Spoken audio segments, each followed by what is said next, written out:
Hello बच्चों, online शिक्षण में आप सभी का स्वागत है। आज हम लोग कक्षा 7वीं का सामान्य विज्ञान विषय पढ़ेंगे। सामान्य विज्ञान विषय में 18वां पाठ ध्वनि ध्वनि की निर्मिति पढ़ेंगे। ध्वनि क्या है, ध्वनि की निर्मिति कैसे होती है, इस पाठ को हम पढ़ेंगे। ध्वनि के बारे में थोड़ा याद करें, कुछ चीजें याद करें। आपको कुछ घटनाएं दी गई हैं, आगे कुछ घटनाएं दी गई हैं। यदि उनका तुम्हें अनुभव हुआ होगा तो रिक्त चौखट में सही चिन्ह बनाओ। यदि किसी घटना का अनुभव नहीं हुआ होगा तो उसके लिए गलत चिन्ह बनाना है। यहाँ पर आप देखो, दोनों हाथों से ताली बजाई तो सबने बजाया होगा। किसी वाद्य यंत्र को बजाया, कुछ लोग तो बजाए ही होंगे। पटाखा फोड़ा, सबने फोड़ा होगा लगभग। दरवाजे बंद, दरवाजे पर हाथ से जोर से मारा होगा, लगभग किए होंगे सब लोग। पेन के ढक्कन की सहायता से सीटी बजाई होगी, कोशिश किए होंगे बहुत सारे लोग।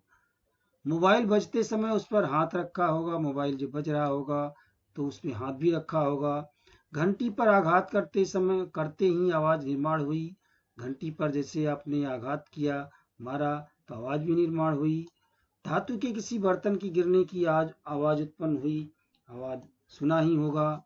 आकाश में बिजली चमकी, बिजली चमकते सुना होगा। ध्वनि चालू रहते समय स्पीकर पर हाथ रखा होगा, कभी कभी तो रखे होंगे बहुत सारे लोग। इस तरह से ये जो आपको घटनाएं दी गई हैं, ये लगभग सभी लोग इसके बारे में परिचित हैं। तो इन घटनाओं से संबंधित आपको जानकारी है, यह मान करके आगे हम पढ़ेंगे। उपर्युक्त उदाहरणों से हमें स्पष्ट है कि विभिन्न घटनाओं के कारण ध्वनि का निर्माण हुआ। कुछ उदाहरणों में वस्तु के कंपन करने से ध्वनि का निर्माण हुआ। उदाहरण के लिए जैसे घंटी, वाद्य का तार या पर्दा।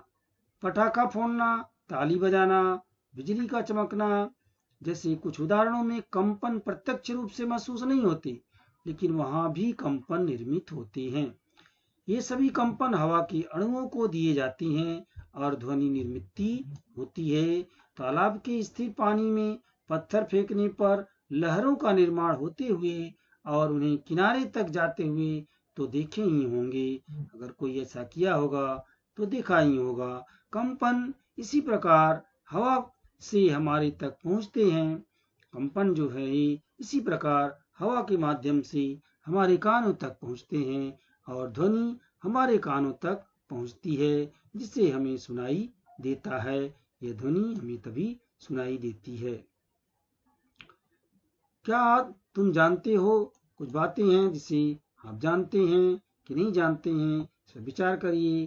कोई गायक गाने के पूर्व, जब गाना आप देखते हैं स्टेज पर गाने के लिए कुछ लोग आते हैं, तो कोई गायक गाने के पूर्व वाद्य यंत्रों को सुर में लगाता है। उसके साथ गाने के साथ वाद्य यंत्र भी रहते हैं और फिर सबको सुर ताल में लगाया जाता है।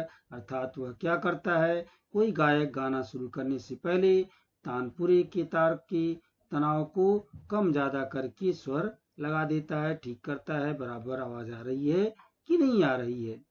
तबला वादक जो होता है, उसके तबले की खिट्टियां जो होती हैं उनको ठोक करके चमड़े का तनाव बढ़ाता है या कम करता है और स्वर लगा लेता है, उसको चेक कर लेता है बराबर स्वर निकल रहा है कि नहीं। गायक कौन से तारत्म्य में गाना गाने वाला है, अब गायक वह किस लय में किस तारत्म्य में गाना गाने वाला है, इसे हारमोनियम वादक जान लेता है। हारमोनियम वादक समझ जाता है और वह स्वर मिलाना अर्थात स्वर की उच्चता मिला लेना होता है।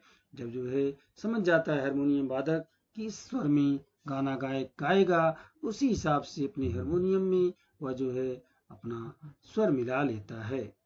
तो इसी को हम स्वर मिलाना अर्थात स्वर की उच्चता मिला लेना होता है, कहते हैं। भारतीय संगीत में सा रे ग म प ध नि ये स्वर चढ़ते क्रम की उच्चता के हैं। ये स्वर हैं, संगीत के स्वर हैं, ये चढ़ते क्रम की उच्चता के हैं। विज्ञान की परिभाषा में उसी उच्चता को हम आवृत्ति कहते हैं। ये उच्चता जो होती है, इसे विज्ञान की भाषा में आवृत्ति कहते हैं। आवृत्ति इस उच्चता का मापक है। आवृत्ति जो है ये जो है उच्चता का मापक है। तो हम आगे देखते हैं।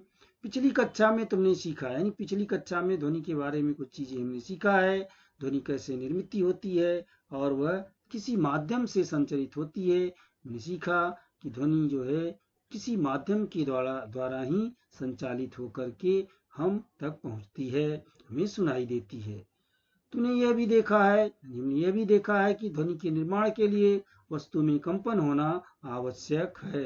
जब वस्तु में कंपन होता है तभी ध्वनि का निर्माण होता है।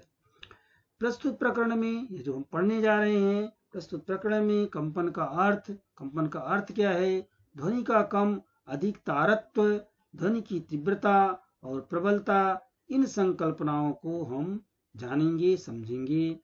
तो चलो आगे देखते हैं। तानपुरे जैसे तंतु वाद्यों के तार छेड़ने पर तार कंपन करते हुए दिखाई देता है। कंपित होते समय तार के दोनों सिरे स्थिर रहते हैं। कंपन करते हुए तार मध्य स्थिति से एक ओर जाकर के पुनः मध्य स्थिति में आता है। तार की ऐसी गति पुनः पुनः निश्चित समय के पश्चात होती रहती है। इस गति को निश्चितकालीन गति रियाडिक मोशन कहते हैं। जो है तानपुरा है, इसमें जो है गति हो रही है, वाद्य यहाँ पे सुर लगाए जा रहे हैं, सब लोग अपनी अपनी वाद्यों में सुर लगा रहे हैं। कुछ चीजें ध्यान देने की योग्य हैं। किसी भी वस्तु के लयबद्ध कंपन के कारण ही ध्वनि का निर्माण होता है। किसी वस्तु के लयबद्ध कंपन के कारण ही ध्वनि का निर्माण होता है। जितने समय तक वस्तु में कंपन होते हैं उतने ही समय तक हम ध्वनि को सुन सकते हैं, किंतु कंपित वस्तु को हाथ लगाने से कंपन रुकते हैं और ध्वनि सुनाई देना बंद हो जाती है। कई बार हमें कंपन नजर आते हैं और परंतु कई बार हमें कंपन इतने सूक्ष्म होते हैं कि वे आंखों से दिखाई नहीं देते हैं। करके देखना है। क्या देखना है? तुम्हें ज्ञात है वाद्य यंत्रों की सूची बनाकर उन यंत्रों का कौन सा भाग कंपन निर्माण करता है उसे नोट करना है। यानी जो है वाद्य यंत्र है उनकी सूची बनाना है, उन यंत्रों का कौन सा भाग कंपन कर रहा है उसे नोट करना है। ध्वनि निर्माण करने वाले ऐसे कंपनों का अध्ययन एक सरल यानी दोलक की सहायता से किया जा सकता है। ये ध्वनि निर्माण करने वाले जो कंपन है इनका अध्ययन हम एक सरल यानी दोलक की सहायता से किया जा सकता है। चलो देखते हैं दोलक, दोलन और दोलन गति क्या है। दोलक, दोलन और दोलन गति को हम इसमें देखते हैं। बगीचे में झूला झूलते हुए बच्चे तुम्हें दिखाई दिए होंगे, खुद भी झूले होंगे। बगीचे में झूला जो है झूलते हुए आप बच्चे देखे होंगे। ऐसे झूलते हुए झूले की गति गौर से निरीक्षण करें, उस झूले की गति को सूक्ष्म निरीक्षण करें। बगीचे में एक झूले के पास जाकर के उसके स्थिर होने की स्थिति में उसके नीचे की जमीन पर चिन्ह लगाएं। जब स्थिर हो जाता है झूला तो उसके नीचे की जमीन पर एक चिन्ह बना दें। तुम इस चिन्ह को झूले की मध्य स्थिति कह सकते हैं, यानी जहाँ पे झूला स्थिर होगा उस पर हम चिन्ह लगाएंगे और उसे हम झूले की मध्य स्थिति कह सकते हैं। अब झूले को जोर से झुला दें, झूले को जोर से धक्का मारकर झुला दें। अब देखेंगे झूले का निरीक्षण करें तो झूला एक सिरे से दूसरे सिरे की ओर जाते हुए पुनः पुनः मध्य स्थिति पार करता हुआ दिखाई देगा। झूला जो है एक सिरे से फिर दूसरे सिरे की तरफ जाता है, लेकिन हर बार वह मध्य स्थिति को पार करता हुआ दिखाई देगा। इस प्रकार पुनः पुनः आगे पीछे जाने वाला झूला एक दोलक है। ये झूला जो बार बार आगे पीछे जा रहा है यह झूला जो है एक दोलक है। झूलने वाला झूला एक सिरे से दूसरे सिरे तक जाकर के जब पुनः पहले सिरे पर आता है तब झूले का एक दोलन पूर्ण होता है। यानी झूलने वाला झूला एक सिरे से दूसरे सिरे तक जाकर के जब पुनः पहले सिरे पर आता है, यानी जहां से स्टार्ट किया गया था वहां आता है, तब झूले की एक दोलन पूर्ण होता है। मध्य स्थिति में से पुनः पुनः आगे पीछे होने वाली गति को हम दोलन गति कहते हैं। इस प्रकार जो गति होती है इसको हम दोलन गति कहते हैं। ये झूला है, इसमें ये दोलन गति हो रही है। ये मध्य भाग है, ये जो है दोनों सिरे आगे पीछे कर रहे हैं।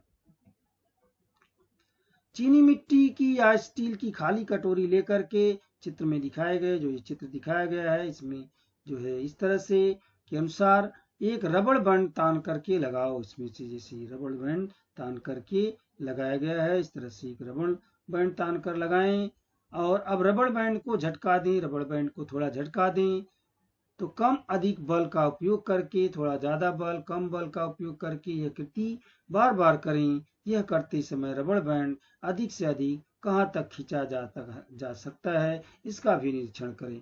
आने वाली ध्वनि का नोट करें, उसमें से जो ध्वनि निकल रही है उसको नोट करें और साथ में ही दी गई आकृति की तुलना करें। जो आकृति दी गई है इसकी तुलना करें। रबड़ बैंड को तानकर छोड़ देने पर उसे कंपन प्राप्त होते हैं। साथ में दी गई आकृति से कंपन की तुलना करें और जब रबड़ की मूल स्थिति ए से रबड़ खींचा जाता है तब वह स्थिति बी में आता है। जब पहले ए से खींचा जाता है तब वह जो है यहाँ से खींच करके ये जो है बी में जाता है।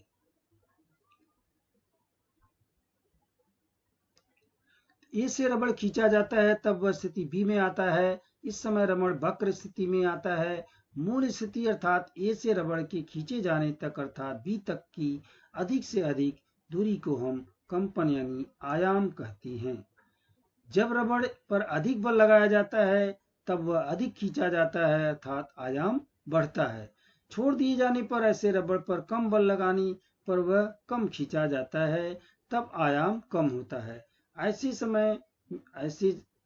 समय आवाज भी कम आती है। लगभग आधा मीटर लंबाई का एक पक्का धागा लेकर के उससे एक छोटा सा लोहे या लकड़ी का गोल जो है उसे बांध कर दे और चित्र में दिखाए अनुसार इस तरह से हम इसको बांध करके लटका दें और उसे आधार पर गोल बांधें और चित्र में दिखाए के अनुसार उसे आधार पर हवा में लटका दें। इस तरह आधार दे करके हवा में लटका दें।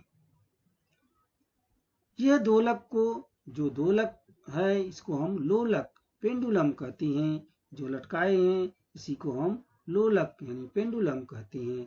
तो लोलक को दोलन गति देना है तो लोलक को दोलन गति दें। लोलक की मध्य स्थिति ए से स्थिति बी या स्थिति सी तक की अधिकतम दूरी को दोलन का आयाम कहते हैं। ये जो ए स्थिति है यहाँ से बी जाएगा या सी जाएगा, यह जो है दोलन का आयाम होता है, इसे हम दोलन का आयाम कहते हैं। आकृति में ए बी या ए सी दोलन का आयाम है। ए बी या ए सी ये दोलक का आयाम है। क्या जानते हो खींची हुई रबड़ को छोड़ देने पर वह मूल स्थिति में आता है। किसी रबड़ को जब तुम जो है सब बच्चे हमेशा करते हैं, पा जाते हैं रबड़, तो रबड़ जो है खींचता है, खींच करके रबड़ को छोड़ दिया जाता है तो वह मूल स्थिति में आ जाता है। इस गुण धर्म को हम प्रत्यास्था इलास्टिसिटी कहते हैं और जो है गुण में इसी रबड़ में यह गुण होता है, इसी को हम जो है प्रत्यास्था यानी इलास्टिसिटी कहते हैं। खींचे गए रबड़ बैंड में कंपन निर्माण होते हैं तब प्रत्यास्थता कार्य करता है। जब कंपन निर्माण होता है तब जो है उसका जो रबड़ का गुणधर्म है प्रत्यास्थता वह कार्य करता है। लोलक का दोलन होते समय पृथ्वी का गुरुत्वाकर्षण बल कार्य करता है। लोलक का दोलन होते समय पृथ्वी का उसमें गुरुत्वाकर्षण बल कार्य करता है। तो लोलक का दोलन काल और आवृत्ति क्या है इसको समझेंगे। Time period of oscillation and frequency. लोलक को एक दोलन पूर्ण करने के लिए लगने वाले समय को हम लोलक का दोलन काल कहते हैं। पिछली कृति में दोलक की खींची हुई स्थिति यानी बी से मूल स्थिति ए तक और वहां से स्थिति सी तक पुनः ए की ओर तथा ए से पुनः बी स्थिति तक B A C A B दूरी तय करने के लिए लगे समय को हम दोलक का दोलन काल यानी टी कहते हैं। दोलक द्वारा एक सेकंड में पूर्ण किए गए दोलनों की संख्या को हम दोलक की आवृत्ति कहते हैं। पिछली कक्षा में कुल दूरी यानी B A C A P एक दोलन है।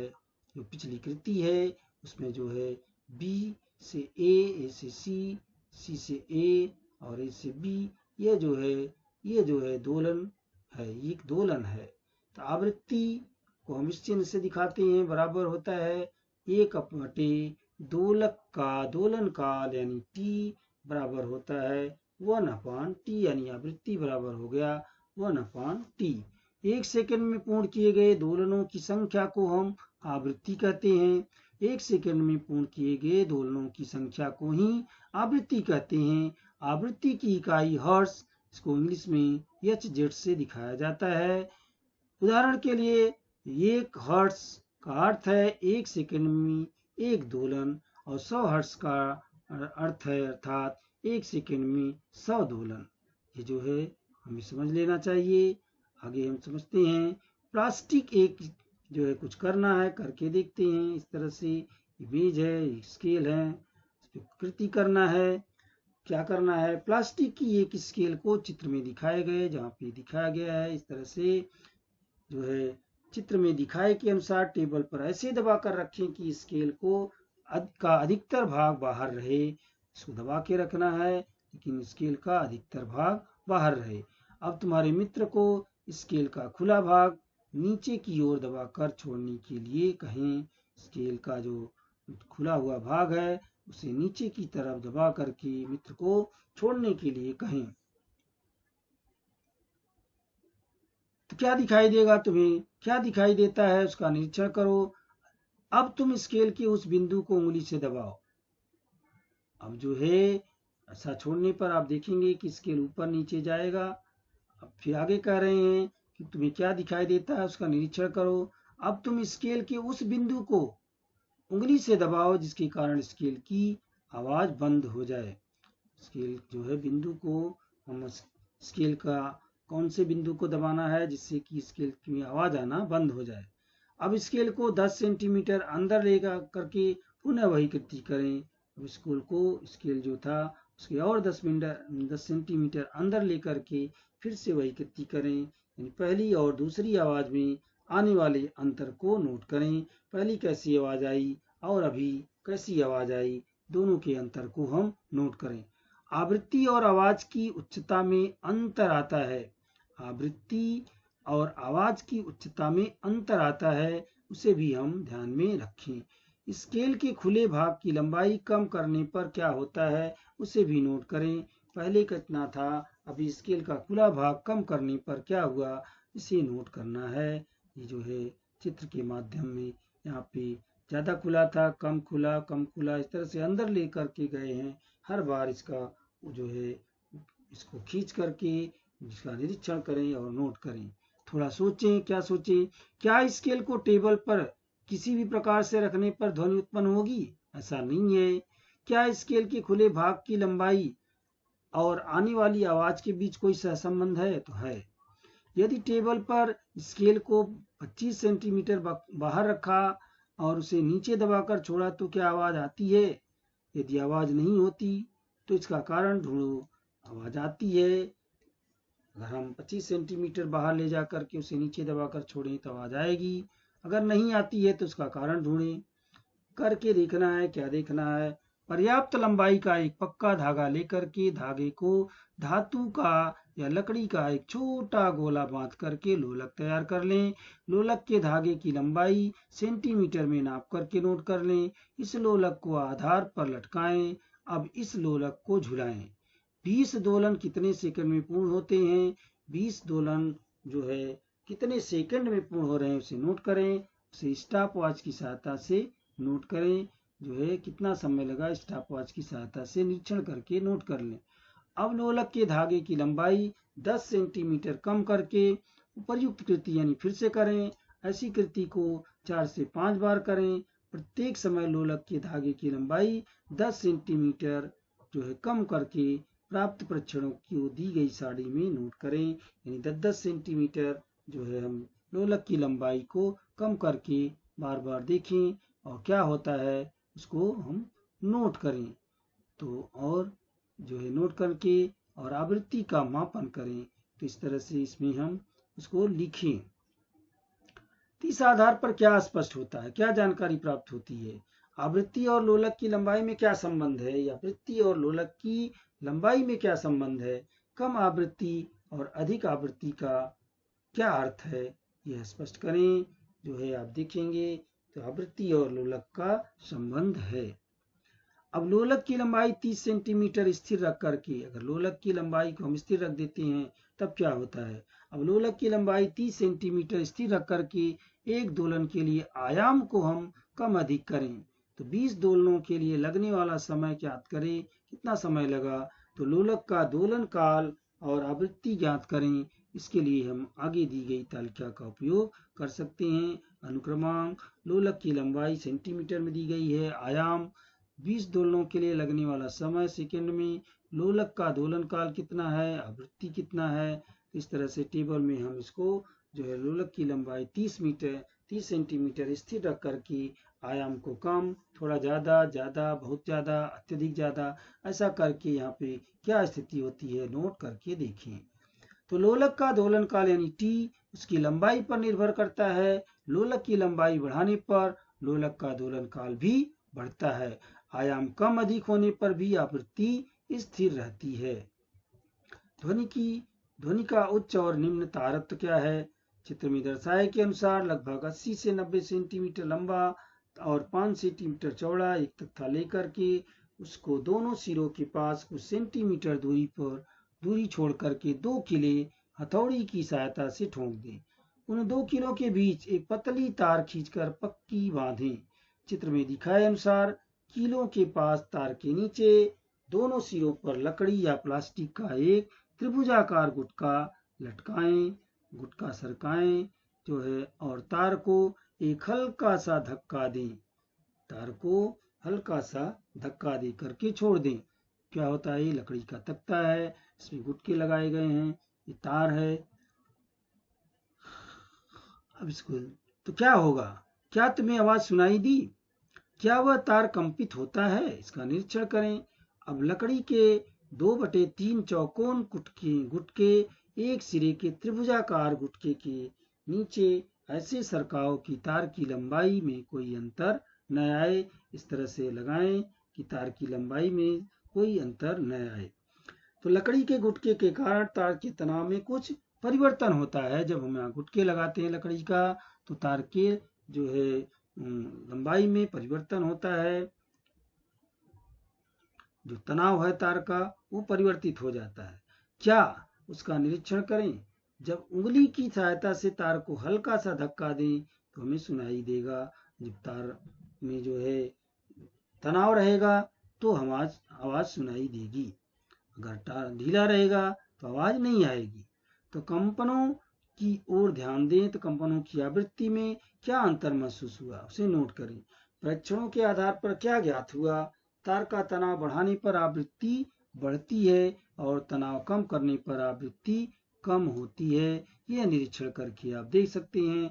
तनाव अधिक होने पर आवाज उच्च होती है और तनाव कम होने पर आवाज निम्न होती है, कम होती है। इसे ही ध्वनि का उच्च और निम्न तारत्व कहते हैं।